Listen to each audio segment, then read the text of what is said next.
স্নান টান করে একদম স্টার্ট হয়ে খেয়ে দিয়ে দেখি একটু পড়াশোনা করতে হবে, অনেকদিন পড়াশোনা করা হয়নি।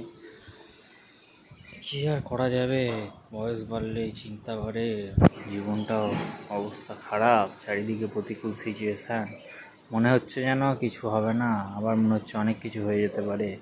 কিছু মিরাক্কেল হওয়া দরকার জীবনে। একই রকম হয়ে গেছে, শুধু চলছে আর চলছে, কোনো ব্রেক নেই, কোনো একটা বাম্পার নেই, কিচ্ছু নেই। বলে তো পুরো ফালতু হয়ে গেছে, মাথা ফাথা খারাপ হয়ে গেছে, চিন্তা বিন্তা মাথা হয়ে গেছে, চুল ফুল একদম ছোট হয়ে গেছে। কি করা যাবে ভাই, দাড়িটাও মেরে দিলাম কালকে। জীবন যখন যাচ্ছে সব দিক দিয়ে যাক, আর ভালো লাগছে না, মনে হচ্ছে যেন আর চলবে না জীবনটা। কিন্তু জীবন তো কেবল শুরু বস, এত সহজে থামলে হবে? চলো বুড়ো, এগাতে হবে তো অনেক দূর, তাই না? অত ফান করে লাভ নাই, চলো চিল মেরে উড়ে যাই।